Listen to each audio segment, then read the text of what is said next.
우리나라의 시를 명나라 조정에 알리는 데 결정적인 역할을 한 허균.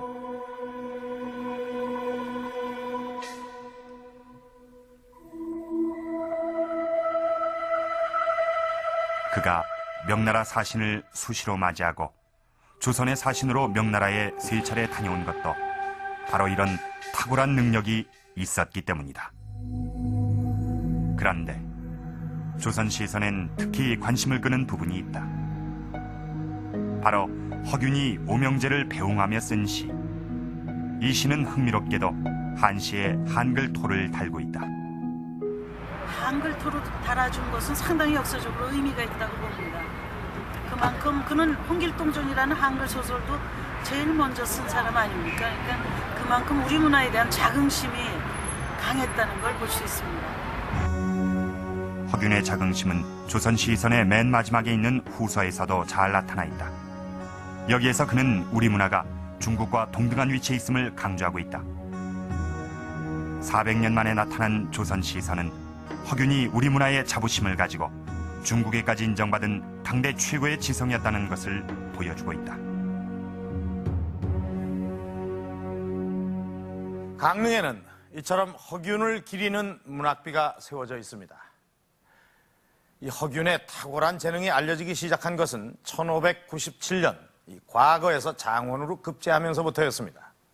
이런 이유로 허균은 명나라 사신을 접대할 수 있게 됐고 조선 시선의 출판에 결정적인 역할을 할 수 있게 됐던 것입니다. 오명제와 명나라 사신들을 훌륭히 접대한 공로로 허균은 황해도사라는 비교적 높은 벼슬을 받게 됩니다. 그러나 이때부터 그의 파란만장한 벼슬살이는 시작이 됩니다. 그는 일찍부터 이 조정의 기대주로 주목을 받았음에도 불구하고 50평생에 있어서 6번이나 벼슬길에서 쫓겨납니다. 아마 조선시대의 허균만큼 이 파직과 복직을 거듭한 인물도 드뭅니다. 허균이 첫 번째 파직에 대해서 선조 32년 실록은 이렇게 적고 있습니다. 황해도사 허균은 서울에서 창기를 끌어다가 모아놓고 따로 관아까지 만들었다. 이 관아까지 이 기생들을 끌어들였다. 이건 공직자로서 좀 지나친 것이 아닌가 싶은데 그 뒤에도 이와 비슷한 이유로 허균은 사람들의 입방아에 오르내렸습니다. 선조 37년 실록에 보면 허균은 일찍이 강릉에 나갔을 적에 기생에게 혹하여 제 어미가 원주에서 죽었는데도 찾아가지 않았다. 심지어는 상중에 기생을 끼고 놀았다 해서 두고두고 사람들의 비난을 받았다.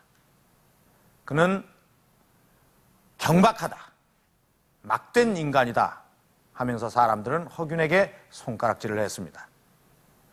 이처럼 허균이 이 조선시대에 그 기피됐던 그런 첫 번째 이유는 바로 기생 때문이었습니다.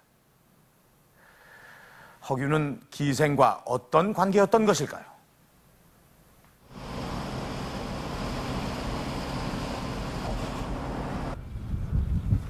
전라북도 부안읍 봉덕리. 이곳은 일명 매창뜸이라고 한다. 부안 사람들이 자랑스러워하는 인물 매창이 이곳에 묻혔기 때문이다. 기생, 계랑이라고도 불렸던 여인 이매창. 그녀의 신부는 기생이었다. 그런데도 부안 사람들은 지난 400년간 자신의 조상묘를 돌보듯 벌초도 하고 묘비도 2차례나 보수했다. 매창은 언론 한마디로 얘기해서 황진이와 버금가는 어느 면에서는 작품 면에서는 황진이를 월등하게 뛰어넘는 그런 그 유명한 여류 문학가가 있고 시인이다. 이렇게 한마디로 말할 수가 있겠습니다. 매창은 황진이의 버금갈 만큼 아름다운 시를 많이 남긴 기생이었다. 이화우 훗날일제 울며 잡고 이별한 님으로 시작하는 매창의 시는 한때 국어 교과서에도 실렸을 만큼 우리에게 친숙하다. 매창이 37살에 요절하자 그녀를 애도하는 시가 지어졌다.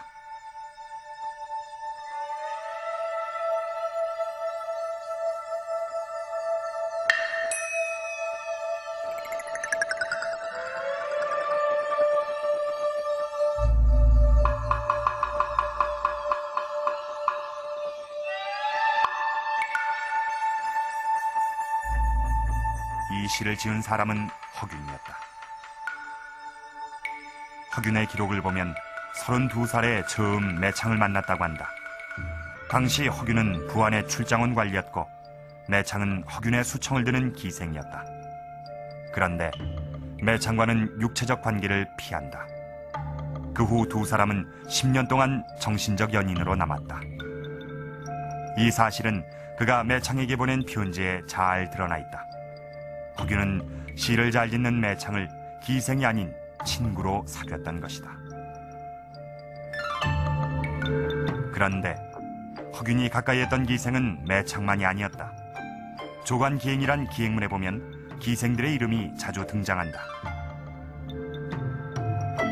광주기생 산월, 나주기생 퇴부, 서울기생 낙빈 설레. 이 밖에도 춘랑, 향난, 오길 등 허균이 출장길에 만난 기생은 한둘이 아니었다. 여기에서 허균은 몇 월 며칠에 기생 누구를 만났다는 것부터 무슨 얘기를 나눴으며 잠자리에서 있었던 일까지 기록했다.